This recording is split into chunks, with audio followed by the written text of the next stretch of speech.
Morning, everybody. Welcome to the press conference on the naming of the Bahamas Senior Men's National Basketball Team, which will be playing in the third window of the World Cup qualifiers scheduled to be played June 28 in Puerto Rico versus U.S. Virgin Islands, and July 2nd in Dominican Republic, where we'll be facing the host team, Dominican Republic. It's with great pleasure as Vice President and Head Coach of the Bahamas Basketball Federation that I would like to name this team that is totally sponsored by the Bahama Resort Group of companies, who has been our title sponsor and has been the blood vein that is running through the Federation right now when it comes to the senior men's basketball team. I am very happy and delighted to say that the players that will be heading in the third window will be made up in our guard play will be Shavano Buddy Hill, Lyndon Rose Jr., Lou Rawls Tum Tum Nen, Michael Carey, and Jerron Cornish. Our forwards would be led by Dwight Colby, Kadeem Colby, Travis Munnings, Dunrad Chicken Knowles, Jerron Keno Burrows, and our two big men in the middle will be Zane Knowles and Shaquille O'Neal Clare. This team will be head coached by myself, assisted by Norris Bain, Chris DeMarco, who's also one of the assistant coach of the Golden State Warriors, Kevin K.J. Johnson, and our technical director of the Bahamas Basketball Federation, Mr. Steve Barnes. The head of delegation will be the Secretary General of the Federation, Mr. Clifford Spike Ramming. Other delegates would be Mr. Moses Johnson, who's our assistant coach of operation, team manager Elvado Kemp, and executive Rodney Crippy Wilson. I will now turn the mic over to the minister for his brief remarks, and then to Mr. Robert Sands, the sponsor of Bahama, representative of Bahama. Let me first say congratulations to all of the players who have been selected, and to express the government's gratitude for their ongoing commitment to their country, to congratulate the Bahamas Basketball Federation for the excellent work they continue to do in terms of preparing our teams, as well as cultivating a greater appetite in the public for basketball. I'd also like to thank Bahama for the incredible work they are doing as a corporate sponsor that have a social conscience and who clearly understands that sports is a national development tool, and one of the constraints that hinder our growth is resources. And to the extent that we could attract additional sponsors such as Bahama, many of the national teams would fare better in international competition because they would be able to prepare properly and they can become even more competitive. I know that the ultimate goal for us is really to be prepared and in the mix in 2020 in the Olympics, and of course this is yet another step on that journey, and we're confident with fan support, corporate sponsors, that we are going to do exceptionally well. And then finally, let me say that having just returned from the NBA draft and witnessing along with the president of the Federation and others here, the first round pick being a Bahamian, we believe that this will be inspirational to many young Bahamians who wish to compete on an international level. And DeAndre's selection is an example that when you put in the hard work, when you compete in the right way, when you understand and fulfill your role, all things are possible. Bahama is committed to being a good corporate citizen and supporting our athletes. We are proud and honored to offer our full support behind this federation in ensuring that this team achieves its ultimate goal as they prepare for the Olympics in 2020. We reaffirm our commitment that we will do everything that is within our power to ensure that these athletes are able to achieve these goals. We therefore commend all of you for this remarkable work that you're doing. Thank you very much.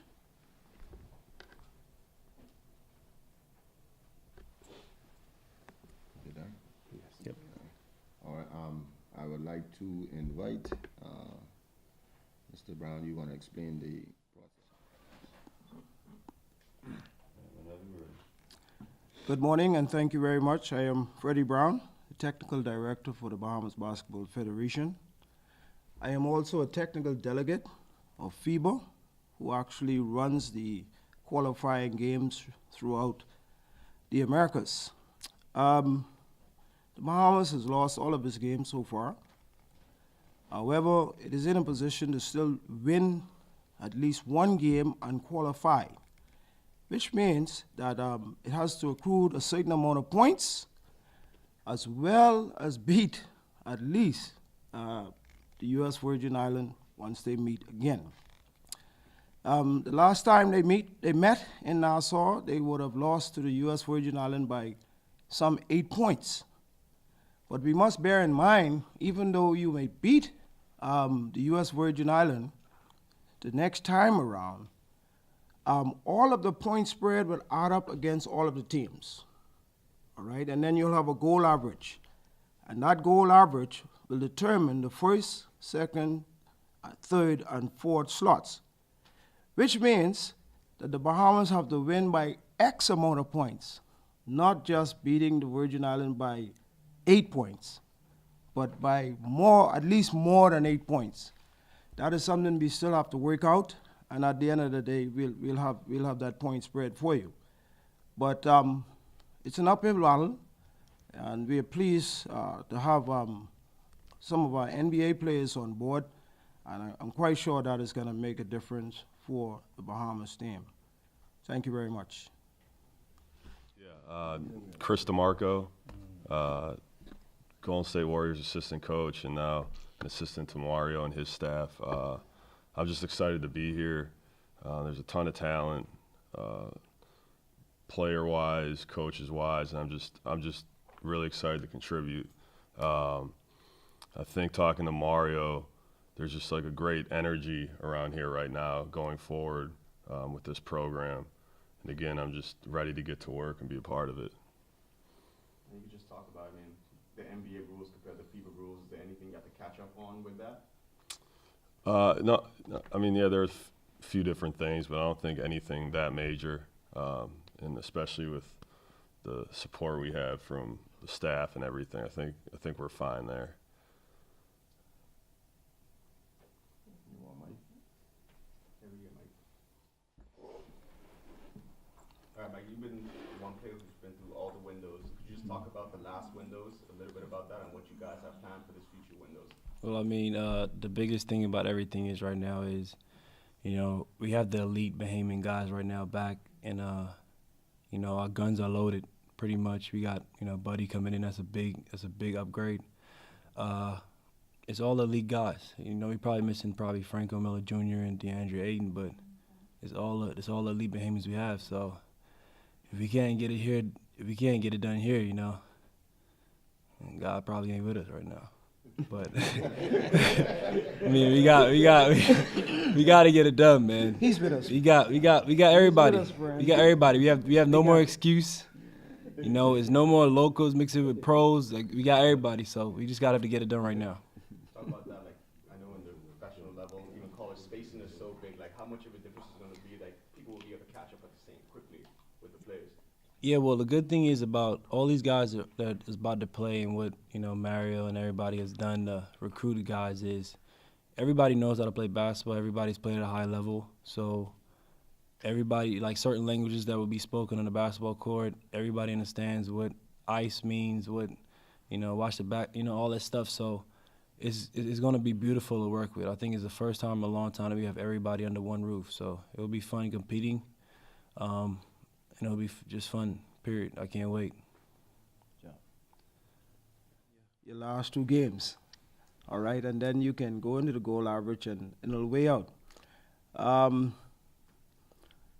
Of course, the Dominican Republic, they seems to be very strong right now.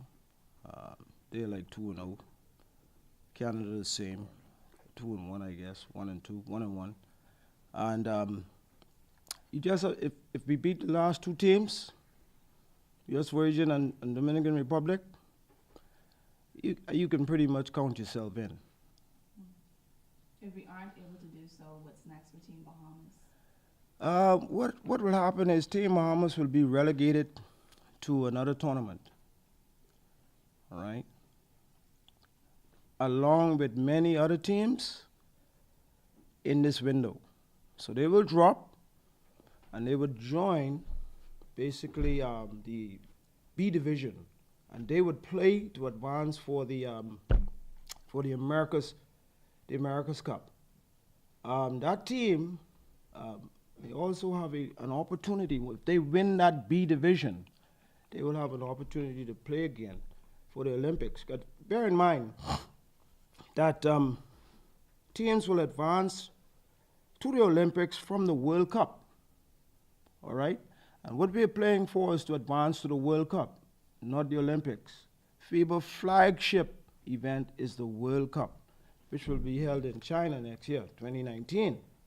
Following that, you'll have any number of qualifiers who would automatically advance to the Olympic. The rest of them drop down, and then they play another tournament. All right, and then but four of those teams will then advance along with the other teams that advanced prior to the Olympics. We still have that chance. All right. If you drop down, you play in that tournament, the first two teams win that tournament, they can have another chance to qualify for the Olympics, but they will have the opportunity to qualify for the AmeriCups. How's it going to work on the court? I got the easiest job in the world. To have them to choose from and everybody else around me, that's not a tough decision.